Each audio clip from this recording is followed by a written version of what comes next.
আলাইহি ওয়াসাল্লামার অনুসরণই আমাদের জন্য নাজাতের পথ, ঠিক না? তাহলে আমরা যদি নবীকে অনুসরণ করতে পারি, আমরা এখন নবীকে কোথায় অনুসরণ করি? আমরা যখন ভাত খাই, ছেটে পুটে খাই, কিরে এরকম করছো কেন? বলে সুন্নত তো। আমরা যখন জুমাতে যাই আতর দিয়ে যাই, কিরে আতর দিচ্ছ কেন? সুন্নত তো।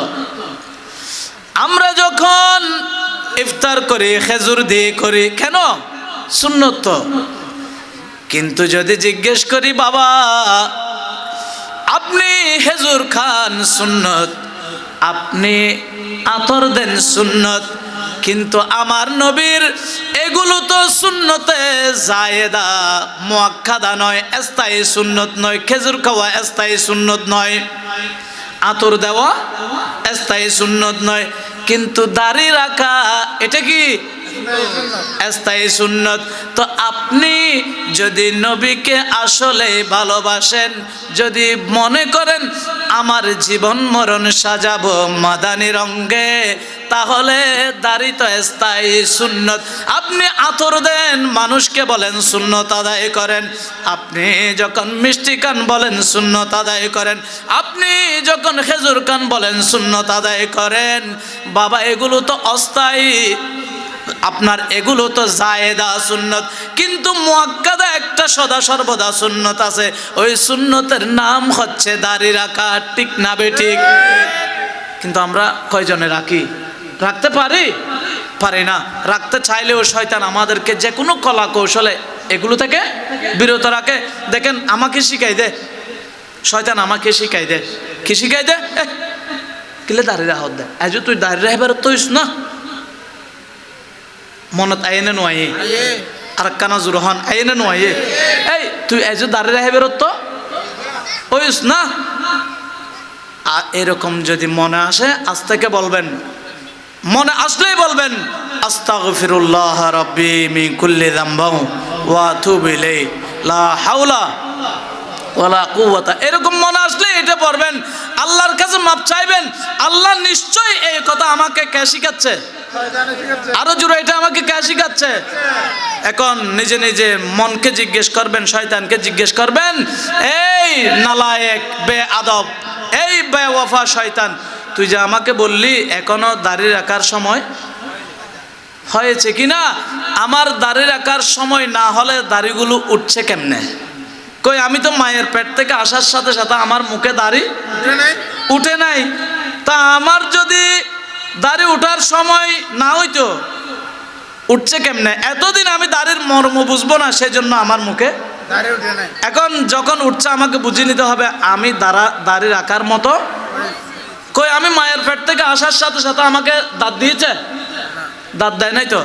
দাঁত দিলে তো মানুষ একটাও রাখতেন না। তাহলে কতদিন পরে দাঁত দিচ্ছে? যখন রাখা দরকার তখন দাঁতগুলো উঠছে, যখন দাড়ি রাখা দরকার তখন দাড়ি উঠছে। এখন শয়তান আমাকে শিখাচ্ছে কি এখনো দাড়ি রাখার। তো তুমি বলবা এখনো দাড়ি রাখার বয়স হয় নাই, তো মায়ের পেট থেকে ছেলে আসার সাথে সাথে যে মারা যাচ্ছে।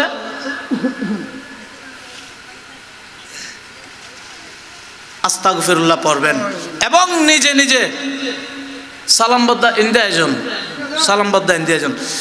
আল্লাহুম্মা সাল্লি আলা সাইয়্যিদিনা নবিয়ানা रुखसार है पुरकत नजारा तुमने देखा दो लिल्लाह मुझे हुस्न खुदा दादो देखा दो अल्लाहुम्मा सल्ली अला सय्यिदिना मुहम्मद नबियाना আমি আমার সোজাসুজি কথায় চলে যাই। তাইলে বিল গেটস সফল নয়, সফলকে সৈয়দ শাহাবুল্লাহ হুজুর। ইলন মাস্ক সফল নয়, সফলকে হযরতে দাইমুল্লাহ হুজুর। আক্তার আখতারুজ্জামান চৌধুরী বাবু উনি সফল নয়, এসালাম মাসুদ সফল নয়, গৌসে জাহাঙ্গীর সফল। কেন কেন?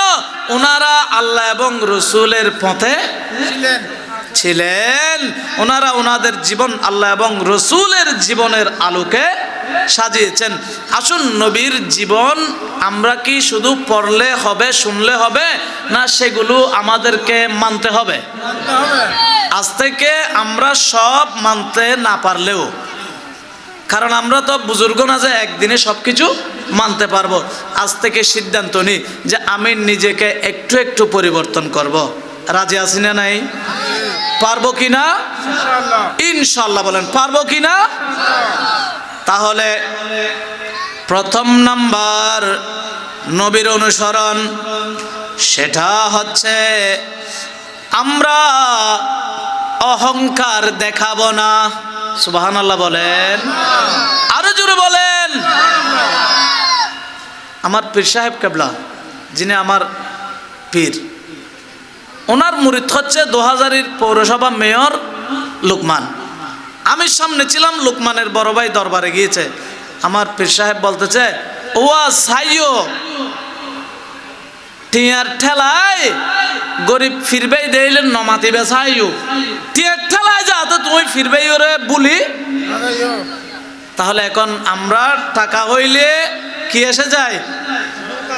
একটু বলতে হবে, আমাদের টাকা হইলে কি আসে যায়? আমি আপনাদেরকে বলছি, আজ আমার বয়স 35 রানিং, 15 বছর বাদ দিলাম, বুঝি নাই। 15 বছরের পর থেকে এখন আমার বয়স 20 বছর। এই 20 বছর আমি দেখেছি আমাদের নগরপাড়া, আমাদের জাফরাবাদ নগরপাড়া এরিয়াতে যাদের উপস্থিতি ছাড়া বিচার হয় নাই, যাদের বাড়িতে মানুষ কামলা কেটেছে, আজ তারা মানুষের কামলা কাটছে। আর যারা মানুষের কামলা কেটেছে, আজ তারা দুতলা ভবনে ঘুমাচ্ছে। এগুলো কি বাইরে আছে না আমাদের গ্রামে আছে? যারা ব্যাঙ্গারি টেনেছে, আজ তারা 2 তলা বিল্ডিং এর মালিক। যারা বাজারের মধ্যে একটা ভালো চা খেতে পারে নাই, আজ তাদের ঘরে ভালো ভালো শিক্ষিত। আর যারা ভালো ভালো শিক্ষিত ছিল, আজ তাদের ঘরে উঠেছে ইয়াবাহুর, বাবাহুর, চাচাহুর, দাদাহুর, বিয়াদব, গদ্দহুশ, নালায়েক। আছে না নাই? তাহলে আপনি যে টাকার অহংকারে মানুষকে মানুষ মনে করছেন না, খেয়াল রাখবেন। আমি আমার জাফরাবাদ নগর পাড়ায় দেখেছি, যারা এক এক দিন এক এক কাপড় পরতো, আজ তারা প্রতি সপ্তাহে নতুন একটা কাপড় কেনার সেই টাকা নাই। কিন্তু যারা ছিঁড়া কাপড় পরে ব্যানগাড়ি ঠেনেছে, আজ তারা দামি দামি ঘরে থাকে, দামি দামি গাড়িতে চড়তেছে। এগুলো এখনের কথা বলছি। সুতরাং যদি আপনি নবীকে অনুসরণ করতে চান, প্রথম নাম্বার আপনাকে অহংকার ত্যাগ করতে হবে। বলেন, আজ থেকে আমরা অহংকার ত্যাগ করব কিনা? ইনশাআল্লাহ বলেন। তাহলে আমরা না পারলেও, শয়তান তো আমাদেরকে ধোঁকা দিবে, না পারলেও আমরা যখন ইনশাআল্লাহ বলেছি, আল্লাহ আমাদেরকে পারার মতো ব্যবস্থা করে দেবে। অহংকার চলে যাওয়ার উপায় কি? অহংকার চলে যাওয়ার সর্বোত্তম উপায় হচ্ছে এক একজন মানুষকে, ছোট হোক বড় হোক, মুসলমান মনে হলে তাদেরকে সালাম দেওয়া। জুড়ে বলেন সুবহানাল্লাহ। দেখেন, সালাম কি? একজন এদিক থেকে আসছে, একজন এদিক যাচ্ছে, একজন সালাম দেয়, আরেকজন সালাম নেয়। সালাম দেওয়া সুন্নত, সালাম নেওয়া ওয়াজিব। ওয়াজিব আলাল কিফায়া। কিন্তু স্তরের দিক দিয়ে সুন্নতের স্তরের চেয়ে ওয়াজিবের স্তর উঁচু। তবে সালাম নেওয়া ওয়াজিব হলেও, দেওয়া সুন্নত হলেও, আমার নবী বলছেন যে ব্যক্তি প্রথমে সালাম দিয়েছে, আল্লাহ তাকে অহংকার মুক্ত করে দেয়। বলুন সুবহানাল্লাহ। তাহলে আজ থেকে কি আমি খতিব, বলেন আমি কি খতিব, আমি পীর, আমি বড় আলেম, আমি মুফতি, আমি নেতা, আমি চেয়ারম্যান, আমি মুরব্বী, আমি খতিব হিসেবে বসে আছি, মানুষ আমাকে জোরে বলেন আমাকে, আমি পীর মুরিদ আমাকে সালাম দিবে, আমি বাবা ছেলে আমাকে সালাম দিবে, আমি মুরব্বী যুবক আমাকে সালাম দিবে, আমি বড় ছোট আমাকে সালাম দিবে। আমরা সে আশায় বসে থাকবো না। আমার নবী পাক সাল্লাল্লাহু আলাইহি সাল্লাম মাররা রাসূলুল্লাহি আলাল গালমানে ফাসাল্লামা আলাইহি, আমার নবী ছোটদের পাশ দিয়ে যেতেন, আর আমার নূরানি নবী, দয়ার ভান্ডার নবী, রহমতওয়ালার রহমতের দয়ার এই জবান দিয়ে ছোট ছোট ছেলেদেরকে আসসালামু আলাইকুম ওয়া রাহমাতুল্লাহ। আমার নবী কি সালাম নিতেন না দিতেন? নিতেনও, দিতেনও। কিন্তু আমার নবী কি কেউ আগে সালাম দিতে পারে? অহংকার সে মুক্ত হয়েছে যে প্রথমে সালাম দিয়েছে। আজ থেকে আমরা সিদ্ধান্ত নিব, আমরা মুরব্বী, ছেলেরা আমাদেরকে সালাম দিবে, আমরা খতিব মুসল্লি আমাকে সালাম দিবে, আমি পীর মুরিদ আমাকে সালাম দিবে, আমি বাবা ছেলে আমাকে সালাম দিবে, আমি বড় ছোট আমাকে সালাম দিবে।